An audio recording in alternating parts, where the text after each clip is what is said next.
नमस्कार, स्वागत है। आइए जानते हैं प्रयागराज की आज की सभी बड़ी महत्वपूर्ण और काम की खबरों को फटाफट। उससे पहले अगर आपने अभी तक इस वीडियो को लाइक नहीं किया तो लाइक जरूर कर दें, साथ ही इस चैनल को सब्सक्राइब कर दें। चलिए शुरुआत करते हैं आज की पहली बड़ी खबर के साथ। प्रयागराज में इस सीजन का सबसे घना कोहरा, सुबह से सन्नाटा, ठंड ने बढ़ाई मुश्किलें। प्रयागराज में आज सुबह इस सीजन का सबसे घना कोहरा देखने को मिला। कोहरे की वजह से शहर की सड़कों पर चारों तरफ सन्नाटा छाया रहा। दृश्यता बहुत कम हो गई, जिससे लोगों को आने जाने में परेशानी हुई। न्यूनतम तापमान 11 डिग्री सेल्सियस दर्ज किया गया, जिससे ठंड और ज्यादा महसूस हुई। सुबह के समय वाहन चालकों को खास दिक्कतों का सामना करना पड़ा। कई जगहों पर गाड़ियां धीमी रफ्तार से चलती नजर आई। हाईवे और मुख्य सड़कों पर कोहरे के कारण यातायात प्रभावित रहा। स्कूल जाने वाले बच्चों और ऑफिस जाने वाले लोगों को भी देरी का सामना करना पड़ा। कोहरे और ठंड की वजह से लोग घरों में ही रहना ज्यादा पसंद कर रहे हैं। बाजारों में सुबह के समय भीड़ कम रही। चाय की दुकानों पर लोगों की संख्या बढ़ गई, जहां लोग ठंड से राहत पाने की कोशिश करते दिखे। मौसम विभाग के अनुसार आने वाले कुछ दिनों तक ठंड और कोहरा बना रह सकता है। लोगों को सलाह दी गई है कि बाहर निकलते समय सावधानी बरतें, वाहन चलाते समय लाइट का सही इस्तेमाल करें और गर्म कपड़े पहनें। ठंड के इस बढ़ते असर से जनजीवन धीरे धीरे प्रभावित हो रहा है। इसके अलावा अगली बड़ी खबर, कौशाम्बी में दर्दनाक सड़क हादसा, तेज रफ्तार बाइक पेड़ से टकराई, पति पत्नी की मौके पर मौत। कौशाम्बी जिले में एक बेहद दर्दनाक सड़क हादसा सामने आया है। तेज रफ्तार बाइक अनियंत्रित होकर सड़क किनारे पेड़ से टकरा गई। इस हादसे में बाइक पर सवार पति और पत्नी की मौके पर ही मौत हो गई। घटना के बाद इलाके में शोक की लहर फैल गई। जानकारी के अनुसार पति पत्नी किसी पारिवारिक निमंत्रण से लौट रहे थे। रात के समय बाइक की रफ्तार काफी तेज थी। अचानक संतुलन बिगड़ने से बाइक सीधे पेड़ से जा टकराई।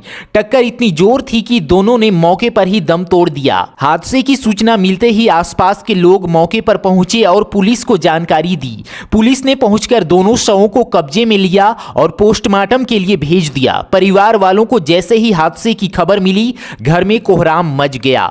स्थानीय लोगों का कहना है कि सड़क पर अंधेरा और तेज रफ्तार हादसे की बड़ी वजह हो सकती है। पुलिस मामले की जांच कर रही है और लोगों से अपील की है कि वाहन चलाते समय गति पर नियंत्रण रखें और सुरक्षा नियमों का पालन करें। यह हादसा एक बार फिर तेज रफ्तार और लापरवाही से वाहन चलाने के खतरों की याद दिलाता है। इसके अलावा अगली बड़ी खबर, प्रयागराज में मतदाता सूची में बड़ी कटौती, 10,000 से ज्यादा वोटर रोल बैक में। प्रयागराज में एसआईआर यानी विशेष गहन पुनरीक्षण के दौरान मतदाता सूची में बड़ा बदलाव देखने को मिल रहा है। इसी प्रक्रिया में अर्बन और ग्रामीण इलाकों में हजारों मतदाताओं के नाम हटाए जा रहे हैं, जिसे रोल बैक कहा जा रहा है। मतदाता सूची में लगभग 11 लाख मतदाताओं को एएसडी यानी कि अनुपस्थिति स्थानांतरित मृत डुप्लीकेट श्रेणी में रखा गया है, जिसका परिणाम यह हुआ है कि 10,000 से भी अधिक मतदाताओं के नाम शहर उत्तरी क्षेत्र की सूची से गिरने लगे हैं। इसका अर्थ यही है कि अगर वे पुनः पुष्टि नहीं करवाते हैं तो उनका नाम फाइनल वोटर लिस्ट में नहीं आएगा। एसआईआर अभियान का मकसद मतदाता सूची को सही, अपडेट और वास्तविक बनाना है, ताकि केवल उन्हीं लोगों के नाम सूची में रहे जो उस पते पर सच में रहते हैं या जिनका रिकॉर्ड सही है। इसके लिए बूथ लेवल अधिकारी यानी कि बीएलओ घर घर जाकर सर्वे कर रहे हैं और रिकॉर्ड डिजिटल रूप में बदल रहे हैं। अब प्रशासन एसआईआर के आखिरी पड़ाव पर है और बहुत जल्द ड्राफ्ट मतदाता सूची जारी की जाएगी। जिन लोगों का नाम एएसडी में दिख रहा है वे अपनी स्थिति साफ करने के लिए बीएलओ से संपर्क कर सकते हैं या आवश्यक दस्तावेज जमा करा सकते हैं, ताकि उनका नाम सूची में वापस जुड़ सके। यह प्रक्रिया चुनाव आयोग द्वारा मतदाता सूची को पारदर्शी और सही बनाने के प्रयास का हिस्सा है, जिससे भविष्य के चुनावों में कोई भी वास्तविक मतदाता वंचित नहीं रहे। आइए अब श्री कृष्ण जन्मभूमि मामले से जुड़ी एक बड़ी और अहम खबर पर नजर डालते हैं, जहां इलाहाबाद हाईकोर्ट में सुनवाई के दौरान हिंदू संगठन ने रिकॉर्ड, ईदगाह और वजूखाने को लेकर महत्वपूर्ण दलीलें पेश की है। श्री कृष्ण जन्मभूमि से जुड़े मामले में इलाहाबाद हाईकोर्ट में आज अहम सुनवाई हुई है। इस दौरान हिंदू संगठन की ओर से दाखिल संशोधन अर्जी पर अदालत में विस्तार से दलीलें रखी गई है। हिंदू पक्ष ने कोर्ट को बताया कि पुराने सरकारी और राजस्व रिकॉर्ड में उस स्थान पर ईदगाह का नाम तक दर्ज नहीं है। हिंदू संगठन के वकील ने कहा कि विवादित परिवार में बने वजूखाने के नीचे प्राचीन मूर्तियों के अवशेष होने की संभावना है। उनका दावा है कि यह स्थान पहले एक प्राचीन मंदिर से जुड़ा हुआ था और बाद में इसमें बदलाव किया गया। इसी वजह से वे चाहते हैं कि इस तथ्य को भी मुकदमे में शामिल किया जाए। वकील ने अदालत से मांगा कि सच्चाई सामने लाने के लिए पूरे परिसर की निष्पक्ष जांच होनी चाहिए और सभी ऐतिहासिक दस्तावेजों को रिकॉर्ड में लिया जाए। उनका कहना है कि संशोधन अर्जी स्वीकार होने के मामले की सुनवाई और अधिक स्पष्ट हो सकेगी। वहीं दूसरे पक्ष की ओर से इन दलीलों पर आपत्ति जताई गई है और कहा गया है कि इस तरह की मांगों से मामलों को लंबा खींचा जा रहा है। कोर्ट ने दोनों पक्षों की बातें सुनने के बाद फिलहाल कोई अंतिम फैसला नहीं सुनाया है और अगली सुनवाई की तारीख तय कर दी है। श्री कृष्ण जन्मभूमि मामला लंबे समय से देश भर में चर्चा का विषय बना हुआ है। ऐसे में हाईकोर्ट की अगली सुनवाई और आगे आने वाला फैसला काफी महत्वपूर्ण माना जा रहा है। अब बात करते हैं हाईकोर्ट के उस फैसले की जिसने गुजारा भत्ते को लेकर एक साफ और अहम संदेश दिया है। हाईकोर्ट ने गुजारा भत्ते से जुड़े एक मामले में महत्वपूर्ण टिप्पणी की है। अदालत ने कहा है कि जो पत्नी खुद नौकरी कर रही है और हर महीने अच्छी कमाई कर रही है, उसे पति से गुजारा भत्ता देने की जरूरत नहीं है। इस केस में कोर्ट को बताया गया है कि पत्नी हर महीने लगभग 36,000 रुपये कमा रही है। उसकी नौकरी नियमित है और वह अपने खर्च खुद उठा सकती है। कोर्ट ने कहा कि ऐसे हालात में पति को आर्थिक रूप से जिम्मेदार ठहराना सही नहीं होगा। अदालत ने साफ किया कि गुजारा भत्ता उन लोगों के लिए है जो खुद का भरण पोषण नहीं कर सकते। अगर पत्नी पढ़ी लिखी है, नौकरी पेशा है और आत्मनिर्भर है तो उसे इस श्रेणी में नहीं रखा जा सकता। हाईकोर्ट ने यह भी कहा कि कानून का उद्देश्य संतुलन बनाए रखना है, ना कि किसी एक पक्ष पर बेवजह दबाव डालना। इस फैसले को भविष्य के लिए एक अहम उदाहरण माना जा रहा है, खासकर उन मामलों में जहां दोनों पति पत्नी कमाने वाले हैं। अब रुख करते हैं उत्तर प्रदेश से जुड़ी उस खबर की ओर जिसका इंतजार हजारों युवाओं को था। शिक्षा विभाग में भर्ती का रास्ता साफ हो गया है। उत्तर प्रदेश में सहायक अध्यापक बनने की तैयारी कर रहे युवाओं के लिए बड़ी राहत की खबर है। राज्य में 1700 से अधिक पदों पर सहायक अध्यापक भर्ती की प्रक्रिया शुरू होने जा रही है।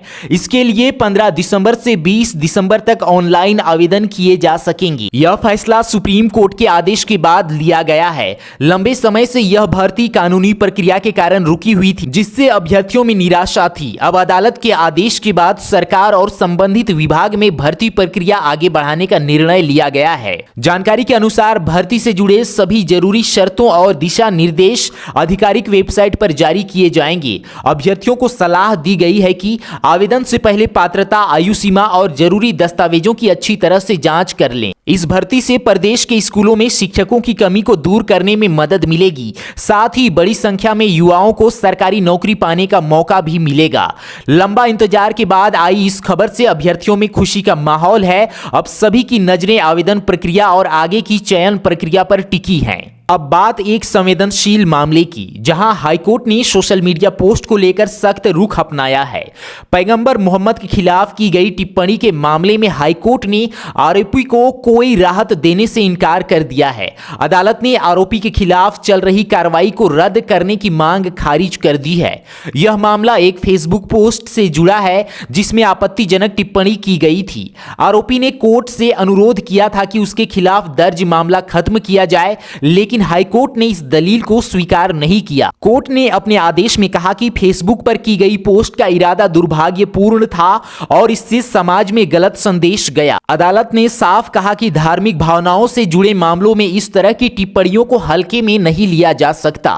हाईकोर्ट ने यह भी कहा कि सोशल मीडिया का इस्तेमाल जिम्मेदारी के साथ किया जाना चाहिए। किसी भी धर्म, व्यक्ति या समुदाय के खिलाफ आपत्तिजनक टिप्पणी सामाजिक सौहार्द को बिगाड़ सकती है। अदालत के इस फैसले के बाद आरोपी के खिलाफ आगे की कानूनी कार्रवाई जारी रहेगी। यह निर्णय सोशल मीडिया पर लिखी जाने वाली सामग्री को लेकर एक अहम संदेश माना जा रहा है कि अभिव्यक्ति की आजादी के साथ जिम्मेदारी भी जरूरी है। अब सियासी गलियारे से एक दिलचस्प खबर, जहां संसद में कांग्रेस सांसद का बयान चर्चा का विषय बन गया है। संसद में उस समय सबका ध्यान खींच गया जब कांग्रेस सांसद उज्जवल रमन सिंह ने गाय को लेकर एक अहम मांग उठाई।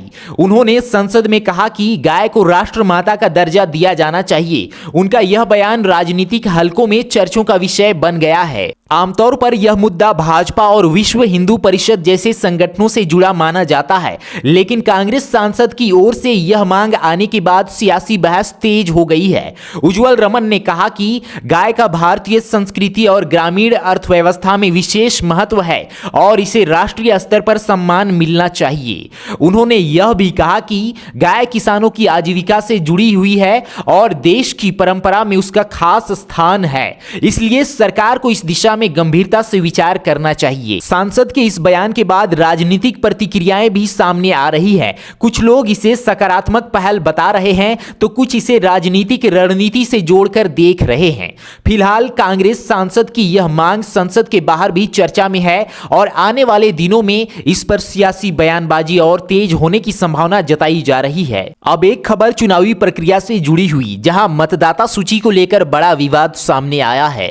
प्रयागराज के मांडा क्षेत्र में मतदाता सूची को लेकर हंगामा खड़ा हो गया है। यहां 487 मतदाताओं के नाम कटने का मामला सामने आया है। जैसे ही यह बात सामने आई, भाजपा कार्यकर्ताओं ने विरोध शुरू कर दिया। भाजपाइयों का आरोप है कि बिना सही जानकारी और जांच के बड़ी संख्या में मतदाताओं के नाम सूची से हटा दिए गए हैं। इसी को लेकर कार्यकर्ताओं ने बीएलओ को घेर लिया और जवाब मांगा। मौके पर काफी देर तक हंगामे की स्थिति बनी रही। भाजपा नेताओं का कहना है कि जिन लोगों के नाम कटे हैं वे लंबे समय से उसी क्षेत्र के निवासी हैं और पहले भी मतदान कर चुके हैं। ऐसे में नाम हटाया जाना गंभीर लापरवाही और इससे चुनाव प्रक्रिया प्रभावित हो सकती है। मामले की जानकारी मिलते ही प्रशासन ने संज्ञान लिया है। अधिकारियों ने पूरे मामले की जांच के आदेश दे दिए हैं। साथ ही यह भी कहा गया है कि अगर गलती पाई जाती है तो मतदाताओं के नाम दोबारा जोड़े जाएंगे। फिलहाल प्रशासन स्थिति पर गंभीर नजर बनाए हुए है। मतदाता सूची से जुड़ा यह मामला अब राजनीतिक और प्रशासनिक दोनों स्तर पर चर्चा का विषय बन गया है। अब एक खबर सुरक्षा व्यवस्था से जुड़ी, जहां प्रयागराज में पुलिस ने सड़कों पर उतरकर सख्ती बढ़ा दी है। प्रयागराज में शांति और कानून व्यवस्था बनाए रखने के लिए पुलिस ने सघन पैदल गश्त और चेकिंग अभियान शुरू किया है। यह अभियान खास तौर पर नगर जोन में चलाया जा रहा है ताकि किसी भी तरह की अव्यवस्था को रोका जा सके। पुलिस के जवान और अधिकारी प्रमुख सड़कों, चौराहों और संवेदनशील इलाकों में पैदल गश्त करते नजर आए। इस दौरान वाहनों की भी जांच की गई और संदिग्ध लोगों से पूछताछ की गई। पुलिस का उद्देश्य साफ है, शहर में लोगों को सुरक्षित माहौल देना।